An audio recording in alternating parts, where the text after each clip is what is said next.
Welcome back, 9:17, a little bit of change on this Friday morning. It is the 13th day of June. Nothing unlucky in here because, well, I guess Mark is in here.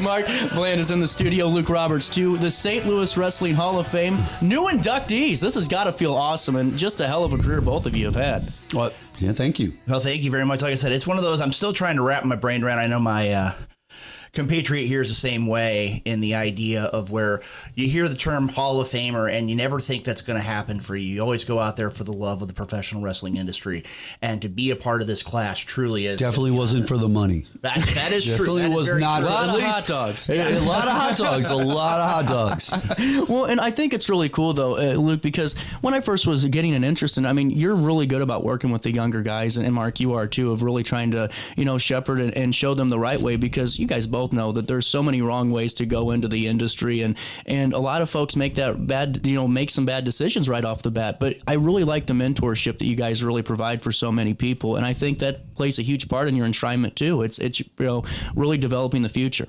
Well, CJ, I'm going to tell you right now, when you get into professional wrestling, there are so many pitfalls in the world of professional wrestling. I mean, it's who you hear, who you know, who you talk to, and that's one of the things that really sets apart the independent St. Louis Wrestling Hall of Fame, as you said, is the idea of people who take the time and give people the guidance. And do we all make mistakes in life? Yeah, we do. But it's how we learn from them and how we adapt to them. I mean, Mark and I, we've been through a lot of different promotions in our time in professional wrestling, but when it comes down to it, you learn from it, you grow from it, and you move on. Well, I got to ask you too, when you guys, how long ago, Mark, were you starting off in the business? When I started, the first time I even talked to a promoter to even try to get into the business was like October of '97. Really? So yeah, we're talking '97. We're fresh into the Monday Night Wars, starting to become the thing that it would be from '97 to '99. That real ground pounding like fight one-on-one between WCW and WWE. So the characters were developing themselves, but the business was still a much different style. Yeah. Well, and did you ever think that your ride would last as long as it did when you first started? Were you one of those people that said, let's see where it goes, let's see where the windshield takes us, or did you have a pretty good idea of what you wanted to do? I was already working in television and radio before I got into professional wrestling, and so that was where that's where I am today. So I kind of knew that, and pro wrestling was an added benefit on top of that. It allowed me to go out there in front of the crowd to take the character and the person that I was, that need to like just put it out there. Yeah. And it gave me a place to do that in front of a live crowd that would give me a reaction back. So from that, I was like, oh, okay, well then this might be a world that I can like vibe in a little bit. And it did. Did I expect it to last as long as it did? In different ways, but I always kind of knew that I would eventually leave out of there and go back to radio, TV, and the things that I was doing. Yeah, for sure. To that, Well, and Luke, let's dive right in, because I know a little bit about how you got started. You pretty much have done every role in the ring that you could possibly think of and outside of it. Take me through what got you hot into pro wrestling. Well, it's one of those where I growing up, that was a big thing for me. I remember being a little kid in Piedmont, Missouri when I was 4 or 5 years old and watching Georgia Championship Wrestling, and Mark knows those days far too well as well. But it was the idea of growing up. My brother was in the wrestling industry for several years before I actually got in. I remember being a 10-year-old kid. And what's your brother's name? He went by Billy Bob inside the ring. Billy Bob. Long time ago, yeah. Big heavyset dude? Yeah, before Country Joe Bob. I was going to say Country Joe Bob before Country Joe Bob. Okay. Yeah, Country Joe Bob right here on RiverBender.com.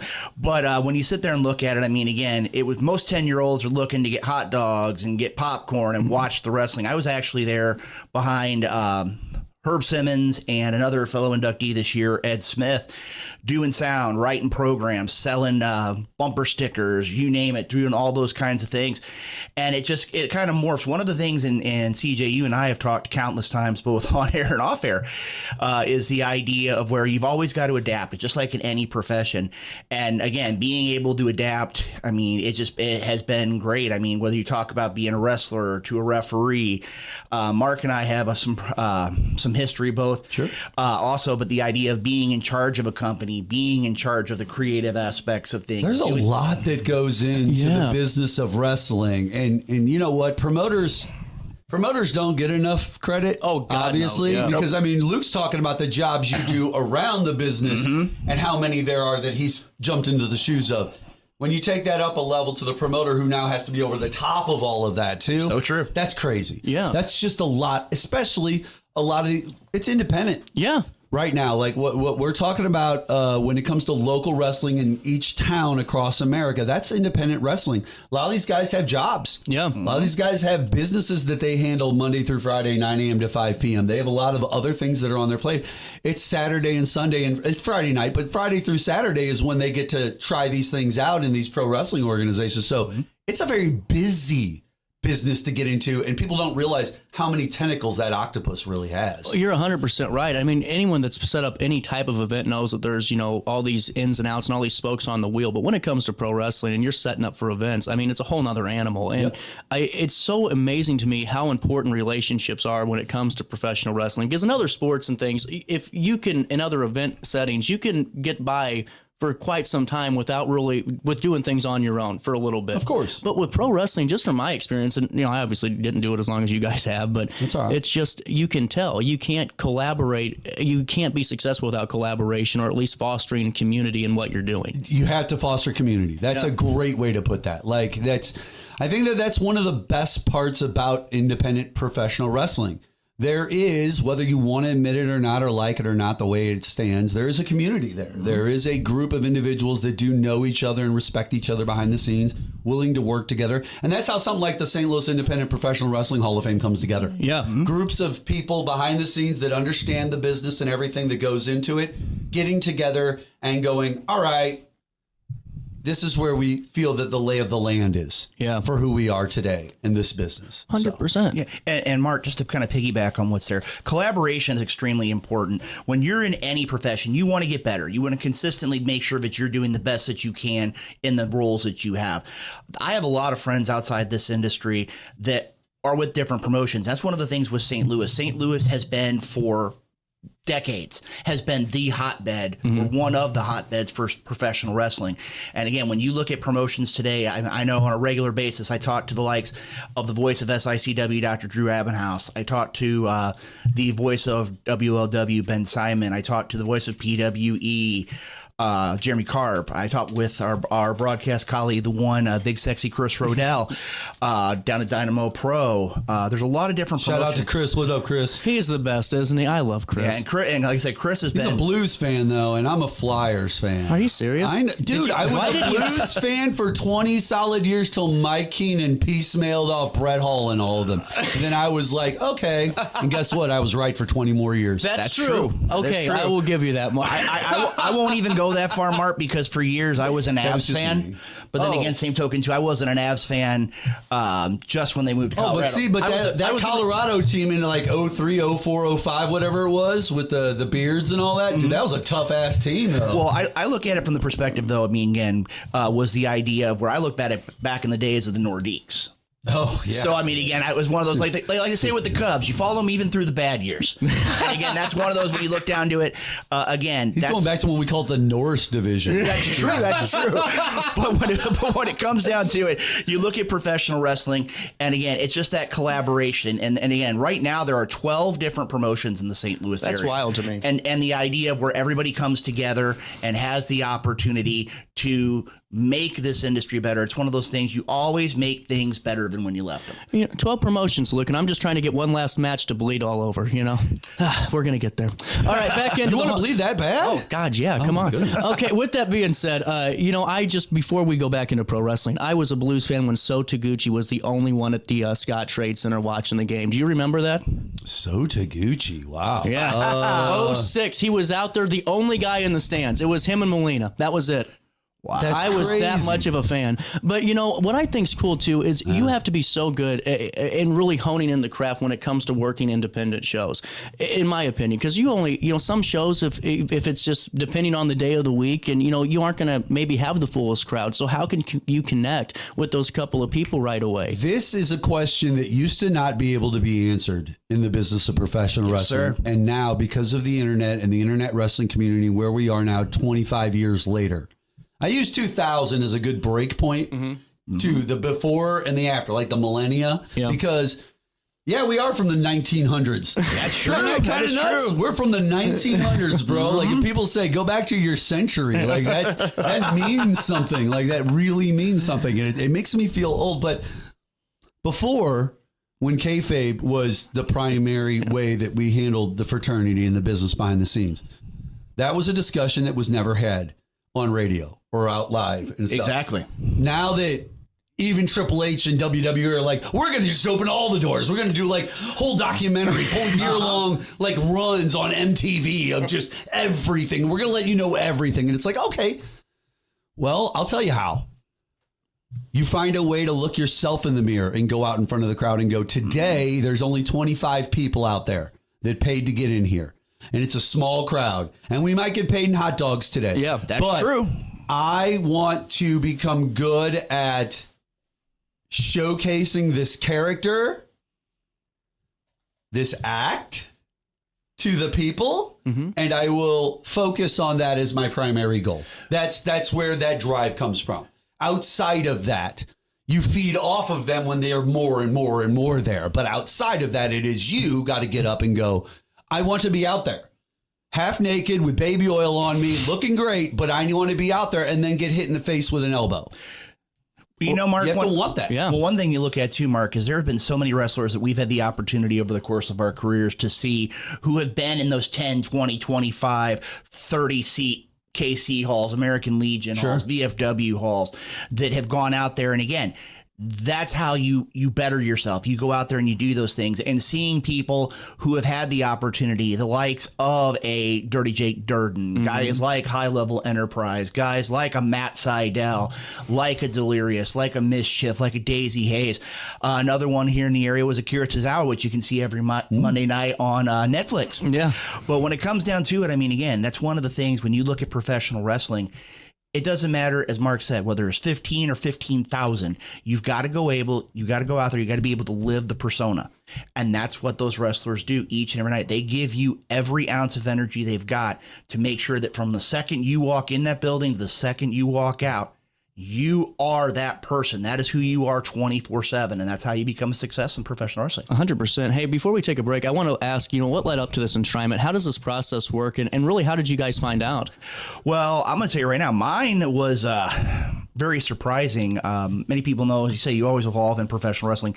I got a couple different wrestling podcasts that I'm very actively a part of. And we were talking about, I can't remember what it was, because I'm usually a format guy. CJ, you've known me for years. I'm a format guy. If I go 13 words off the format, I lose myself. He does. But when it comes down to it, I mean, again, Jim Harris came on the screen and we were talking about wrestling. He talked about inducting me into the Hall of Fame. And I mean, when you sit there and look at it, you never think it's going to happen until somebody gives you the call. It's like when you talk about Cooperstown, you talk about Canton. And when that happened, I mean, it kind of turns into that next avenue. I mean, again, when you look at Mark and I, wrestlers, managers, presidents, director of authorities, general managers, you name it, it's one of those, to quote Ric Flair, for all we've done wrong, we must have done something right. Yeah. And don't forget, too, there's a lot of people on that list who've already been inducted and who will be in that room on Sunday, and a lot of people in the future that are going to be going into this Hall of Fame. That they work hard, and they know that this business gives back, and they understand that this is why you do all the little things. Yeah. You asked about how I just found out I was called out of the complete blue, and I got a phone call. My wife handed it to me and said, "Hey, somebody wants to talk to you." And I broke down. Yeah, I broke down because it is, and they're pro. But this is the other thing I want to say: those people that are in that room, all those people, there's a lot of money that was made in that room. Mm-hmm. Yeah, from people like Mischief and myself. And other people that have already been put into the Hall of Fame, and people that are going to be put into the Hall of Fame. A lot of money in this business was made in that room. 100%. And they understand how this business works from top to bottom. This really is a true professional hall of fame in sports. Like this isn't just some thing on the side. Those people did go work out. They did put themselves through the grueling process of exercising to get to where they are and training for their trade that they wanted to be good at. And they were able to go out there and make good money on it too. Well, and too, I mean, if you look down the Rolodex of inductees, I mean, you guys are not only part of names that are known here in the region and locally, but also ones that made it and truly made it. And it's a hell of a list to be a part of. Sure. I mean, it really is. Very true. Very true. Hey, it's 9:31. We'll take a quick break. Hey, while I have you, you know, those purple and yellow trash cans that you're seeing, they're mating like bunny rabbits and popping all across the 618. That's Denise Sparks' trash can. You know why that's happening? No, I don't. It's because she answers her phone. Who's Denise Sparks? She is the queen of junk and now the queen of trash. You know, 2 years ago, she said, CJ, I got to take on the big boy. They aren't picking up trash the right way. No one's taking care of us. You call, they give you a number, and they'll call you back in about 3 weeks, you know, and we can't have that happen. Can't have that. So for 30 years, she decided, you know, I'm going to use my junk experience and turn it into trash, and I'm telling you, she hasn't looked back. You can go to sparksjunkremoval.net and see the coverage area and see just how affordable it is. You know what's great? That old school way of business. When you call Denise and say, hey, got a little bit extra in my trash day, or hey, I have this extra item, her and her team are there to take care of it. They're environmentally eco-friendly. I do get paid to talk, Mark, and they're here every step of the way. So go to sparksjunkremoval.net, reclaim your space today. Oh, and if you have that hot tub that's been broken down since the first George Bush was in office, or the Bowflex that all the clothes are on now because you tried it once at Christmas, it's gotta go! Sparksjunkremoval.net, reclaim your space with the queen of junk today. Throughout all life stages, you need someone in your corner, guiding you on your health and wellness journey. At OSF Healthcare, that's your primary care provider. Your OSF primary care provider is there for every stage of life. Find a provider today at osfhealthcare.org/primary.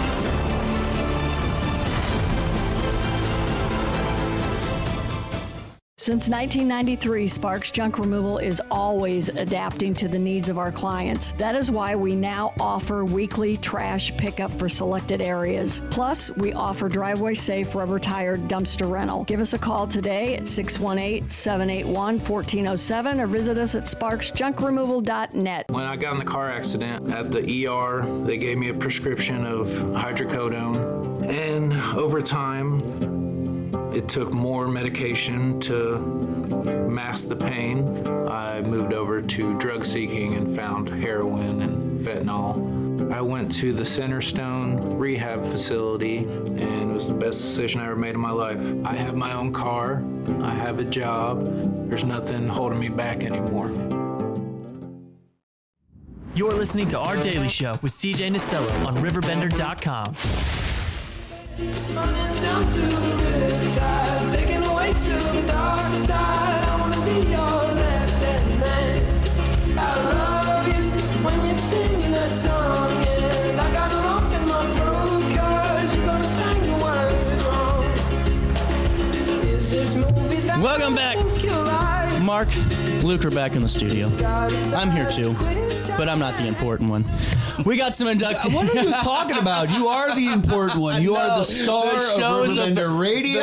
He's you the are host. the star and the host. The show's every about day of the week. What are you talking about? There's not even any other spotlights in the room. He's like, not important here. You know something Nobody else knows too? who I am. Mark, you know something else too? I had to do commentary along with this man for a better part of a year and a half, and for him being so humble and being so honest- Self-depreciating all time. completely different. But no, it's not a spotlight. These are Kmart lights I have installed. they're going to turn blue here in a second. It's $4.67. Trump's tariffs made it $5.67 for that new spotlight. Oh man!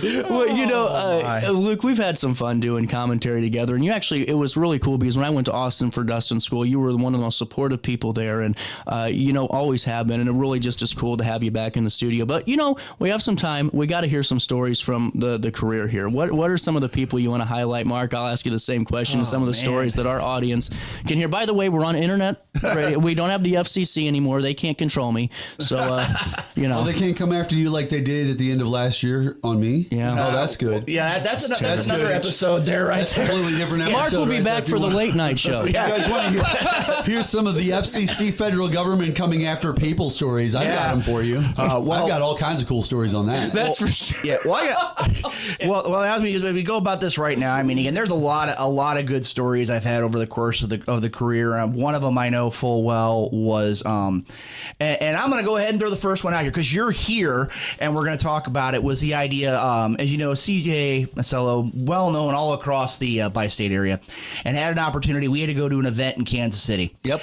And we're done. He did a great job as he always does. Like I said, just like he does here on RiverBender.com and on our daily show. And all I know is we were sitting there, we were driving back home, and myself and the other gentleman who was in the car, and just for the record, get well soon, Ace. I know he had shoulder surgery to do a lot of replacement and a lot of, I think he had to have like pins and plates and all sorts of stuff just to keep it in socket. So get well soon, Ace. What was the idea? We were driving, and all of a sudden, CJ's wondering, what in the world is hissing in the front of the car? And I'm thinking, okay, maybe I popped a tire, maybe something like that. No, somebody had a can of hairspray in their bag, and they had broken the nozzle off, and it's just spreading all over the car, the bag, and the whole nine. And I'm like, "Are we going to?" Awesome. Yeah, but no, that wasn't the best part. The best part was when we went, and all I remember was we were trying to eat our food, and I'm like, "Where did CJ go?" And CJ was trying, since our waitress wouldn't take care of the ceiling fan. CJ made it a point. He had tried to figure out a way possible to climb up and turn on the fan himself, and like I said, trying to catch him so he didn't fall into the cooking area was not a good thing. And in my ring jacket still. That is Fair true. enough. That is true. So you were even geared up for this.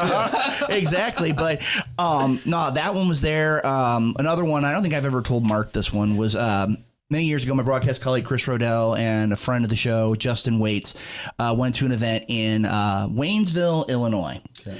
And we went to Waynesville. We were told whenever you see the silo, you make a right. Now, you're in the middle of central Illinois nowhere when you're told using silos as landmarks. As landmarks. And the last thing we're told before we lose cell signal is whatever you do, be prepared. There's a parade going on. Okay, that's not a problem. We turn, and no sooner had we turned, Chris Rodell yells out, "Stop," and tries to move my foot to where I can stomp on the brake. We almost ran into the back of a horse. It was in the parade. And needless to say, that was probably one of the most memorable. I do have one more. I got to share a Mark Bland story. Mark and I were a part of Dynamo Pro Wrestling for a number of years, and there was a matchup that he had signed between the King of Chaos, Ricky Cruz, and Dirty Jake Durden. And I remember the two of them going through the wall. I mean, physically, they went through the side of the wall at a place no longer in business called the Stratford Bar and Grill. Oh, yes. They went through a wall. Yeah, they went through a wall. Yeah. God! And I've never seen anybody have a complete look. Mark is one of those guys. He can adapt. He can kind of tap dance like nobody's business when it comes to things. He can move on his feet. And I've never seen him panic like I did that day, because he's like, how are we going to pay for that? Because you got to remember, I'm the executive director, and so I'm working with the higher ups like Jim and Crystal and everybody on the behind the scenes to like put the company together and make things go. I also have a character within the organization. So like I'm watching this go down and I'm part of the story. And then all of a sudden the story becomes reality. And like it's going past wrestling to where guys, I've tried to explain this a million times. The beauty of a Vince McMahon and the beauty of professional wrestling is I can create the world all in one building. The gods, the devils, all of it, right? Mm-hmm. I can get you cheering for them, against them. I can start the story, I can end the story, and I can do it all in one building under my own control, right? True. I can even bring this down and bring this guy up so that we can even switch to the next story. Mm-hmm. Can't do that in real life. See, that's the problem. Once you get outside of the business of wrestling, real life happens. Right. Now it's, you guys going to pay for that wall?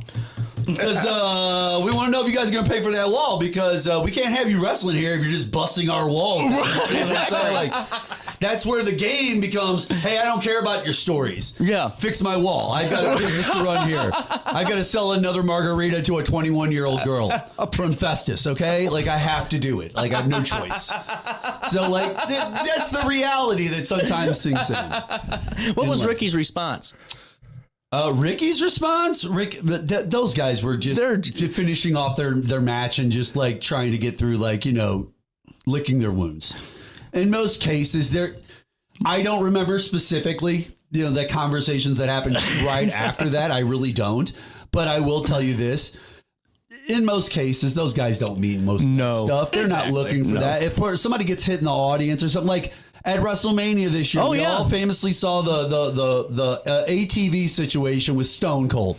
And I thought he should have gotten a DUI. And then the girl kind of fell down after the fact, and it was like, this, and it's like, they have been doing this for years. They understand that there are people there. They have tickets that have these indemnable clauses on the back of them that say that these things can happen, but also they're not trying to hurt anyone. If Stone Cold, he just wants to go back to his ranch and have another beer. Right. Like, he really is. Like, he wants to spend his money and enjoy his ranch and his days. He's not trying to hurt you or your family, your moms, your dads, or anything like that. Nobody is. And that's just how the business is. Yeah. Most of the guys are very caring and worry about the fans just as much as themselves. I love seeing Ricky and Ricky's son now going out there together, man. It's so cool to watch. Oh, they're fantastic. They're freaking awesome. And you know the thing too, CJ, we were talking about that, is the idea that technically is the fourth generation of that family. Is it really? We talk about the idea of the legendary Ed Smith going into the class of 2025. You've got Keith Smith, who's a member of the Hall of Fame, I believe, 2019. You've got Keith Jr. right now, who's Curly Holy Championship gold here in the greater St. Louis area. And then who knows, we might have that fourth generation. You know, Mark, I had one here, and again, I'm kind of taking away from CJ here, but it's a story I think that the viewers and the listeners need to hear about. Back early on in your career, you and I came up from the same place in life. We came from this beautiful South Broadway Athletic Club Training Center. Correct. And by the way, another thing about the community, we were talking about how the wrestling community, that's how me and Randy Orton and all of us trained back in the day. We went down to South Broadway Athletic Club. They had a free center where you could go and bounce. The ring had no jacks, and it sucked every time you took a bump in it. Yes, sir. But it was a place to train and work on your abilities and skills and become good. And it didn't cost a dime. Right. And there was people from all different organizations that would come and train and work out and try different things there. And so really cool. And there's that community. And that's one thing to look at too, Mark, is the idea of where when you look at professional wrestling here and you see all these wrestlers that came up. Sorry, I didn't mean to cut your story short. No, this is exactly where I say that's why we know each other so well, is the idea when it comes down to it, this man had the opportunity to see a very, very, very young Randy Orton. And that's one of the things, too, with the Hall of Fame. Going back and looking at the history, one of the things that they're going to have on display are some of the different posters from these different promotions. And one of them actually has, I believe it is Randy Orton's second professional match from the South Broadway Athletic Club. And I mean, again, to see wrestlers like that, to see wrestlers like Jake Durden, who we talked about, who had an opportunity to go to Pro Wrestling Noah, and to see all these different wrestlers who've gone so many different places, and to be able to say, you've had a hand in that. That's definitely one of the highlights of my career. 100%. Well, you know, and as we're kind of, wrapping this up, just what are your, take me through the class too, if you want to shout them out. Did you know the inductees? Oh yeah, we got a lot of the inductees. I mean, the first thing I want to look at too, which makes the Hall of Fame so unique, is the idea it's not just inductees as far as in-ring competitors, promoters, referees.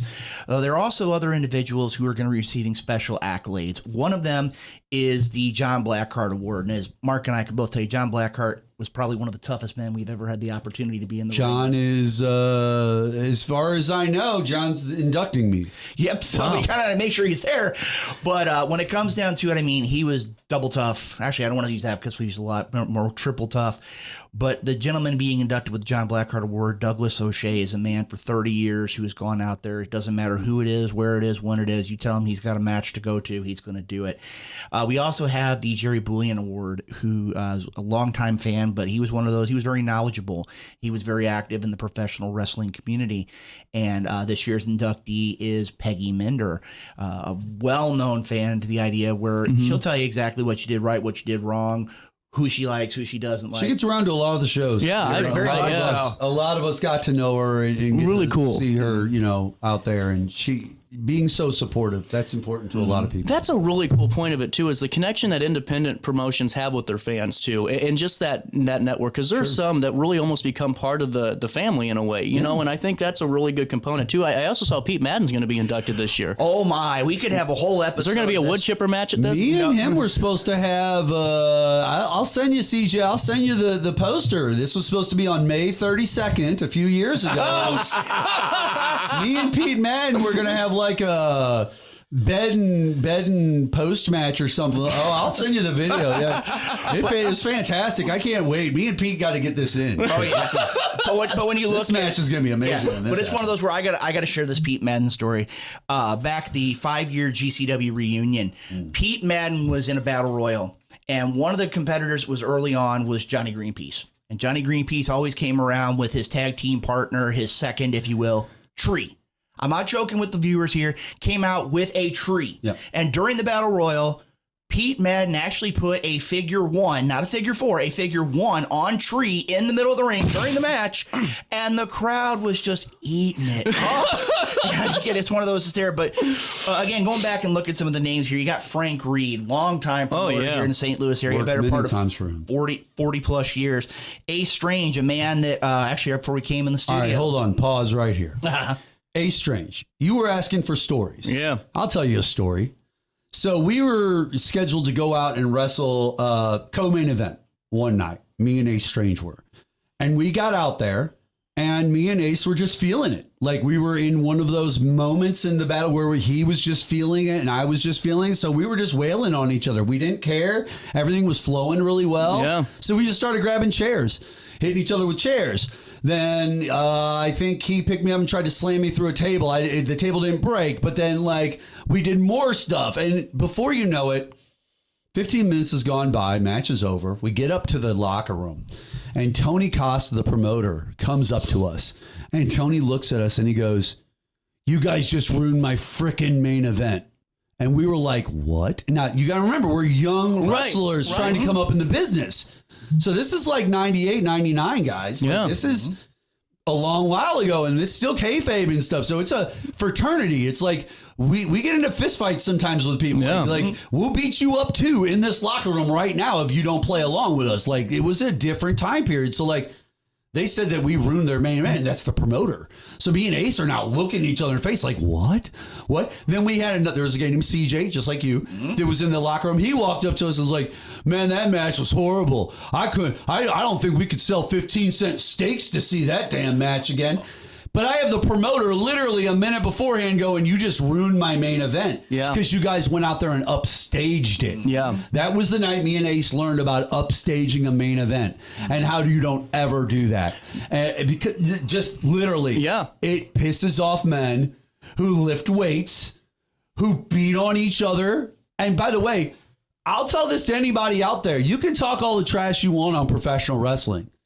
We take punches to the face for a living. Yeah. So punching us in a bar fight or out in the middle of the street or it's like punching an MMA fighter. It's not going to get you a reaction because we're used to it happening to us all the time.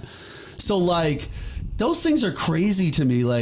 Anyway. No, it's a good point though. And honestly, and we could have a whole nother show on that because, so many times the young guy maybe gets the curtain jerk of the show and they go out there and they're doing dive spots in the first 2 seconds of the match. And you have to learn what the hell are you doing? Increments about the business so that you can learn. It's all politics. Yeah. As much as I hate to say it like that, and I'm not trying to turn this into politics. We're not here to talk politics. But I'm just saying, it's all about that interaction, the politics. You understand in radio, the people behind the scenes, who you interact with, how it works.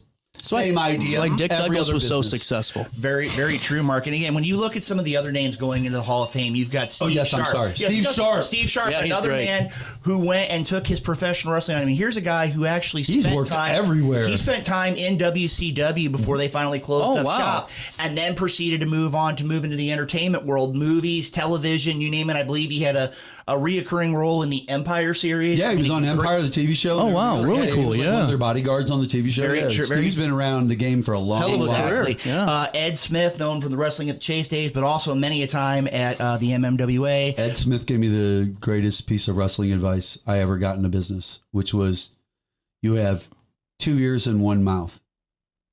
So Yeah. listen twice as much as you speak.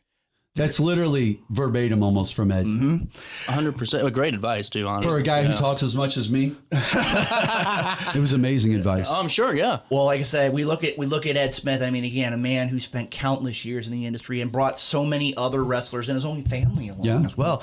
You got Doc Lombardi. You've got myself and my colleague here, Mark Bland. You've got Jeremy Lightfoot.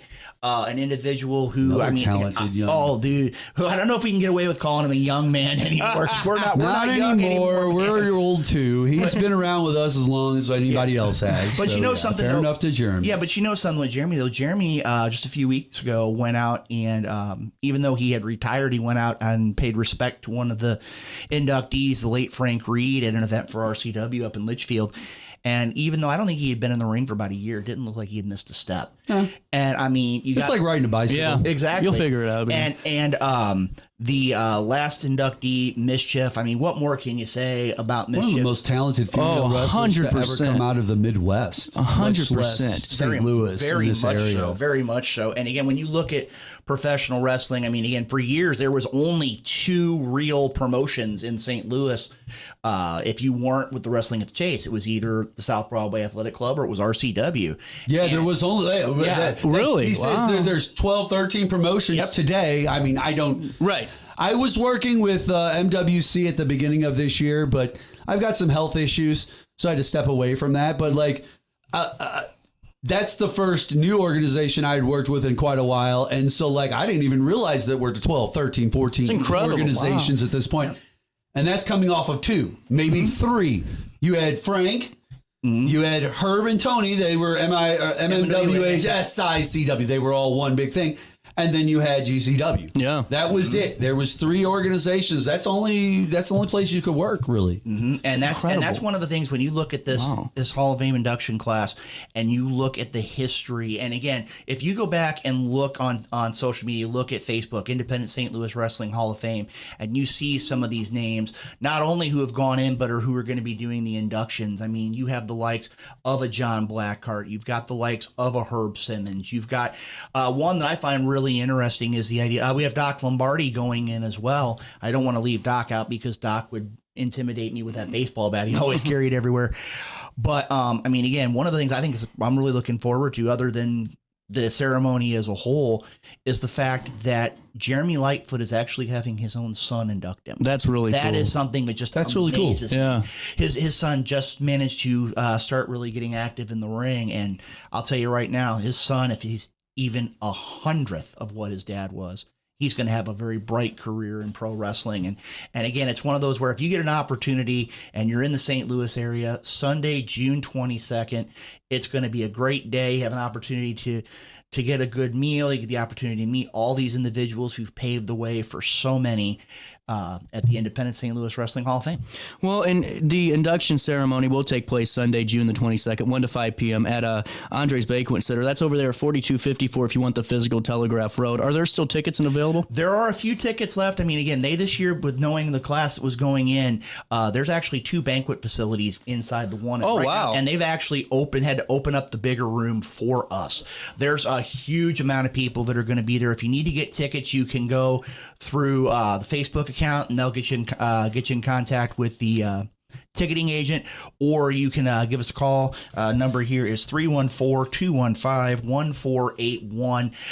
Like I said, if you want to get a ticket, you need to get them quick because they are filling up, and this is going to be. Could we have the next one at Fast Eddie's? That would be good. Like, could we have? I mean, think about it: chick on a stick and an induction. I mean, that's Thank you, Mark. Well, Thank remember, you. this is the business where we were paid in hot dogs and handshakes. Exactly. That is true. So a Chico stick and a Hall of Fame induction. It goes hand in hand. I think so. It's like a pothole and a Tim tag in St. Chick on a Louis. stick. Chick on a stick. Chico stick. A chick on a stick.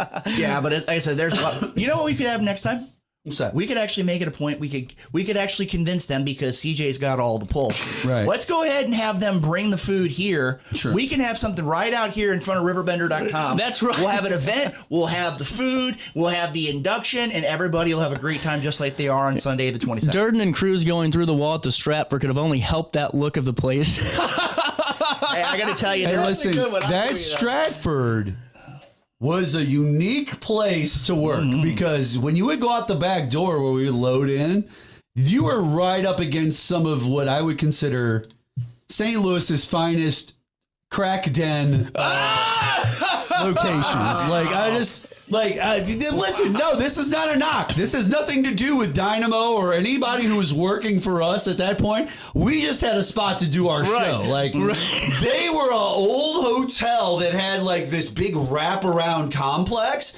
And when you go out that back door, dude, the windows were wide open. You could see the people in there. They'd be arguing on their phones, screaming at people about how they're homeless and that they don't have anywhere to go. And so it was, and I'm not like, it was one of those dive motel type establishments that had that aspect to it, as well as like a facility, a place for us to wrestle in. Like they had their own bar and like a place where they made a bunch of money up front. And they had great And they music. did great. They had they good music. It was a good place. It was just behind the scenes. They had this whole hotel complex that they used to try to like live off of at the bar, you could tell. Yeah. But that kind of went by the wayside. It became those week to week people that can just barely afford enough to stay there, which is okay. Yeah, I get People got to do what they got to do to live in this world. And I respect that.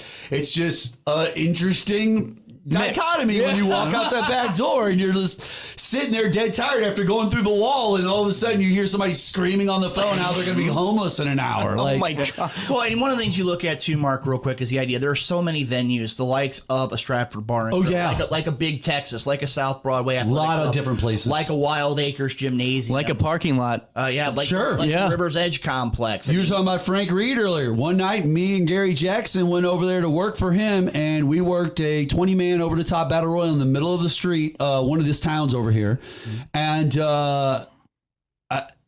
maybe Dupo.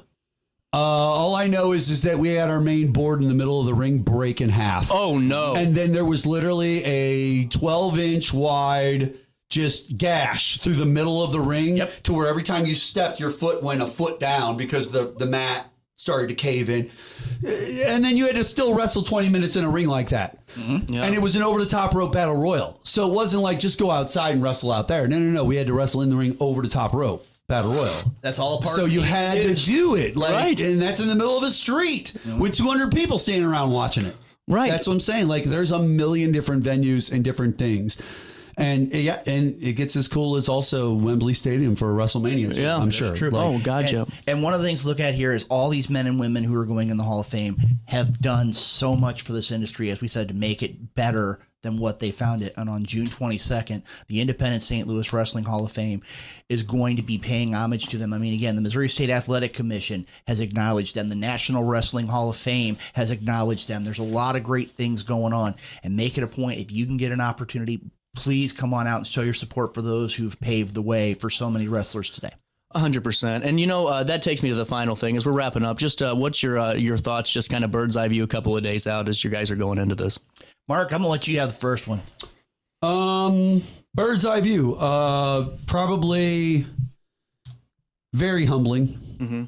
A lot on your plate to kind of think about. You're going to be talking to a room full of your contemporaries and people that you've been around for many, many years and decades, depending on the person. And so that comes in. You're going to have your friends, your family there.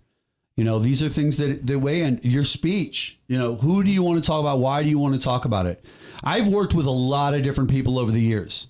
A lot of people expect me to say a certain name a lot. That's not going to happen because that person really wasn't a part of the majority of my career. Yeah. They were a part of the beginning and the early stages of their career.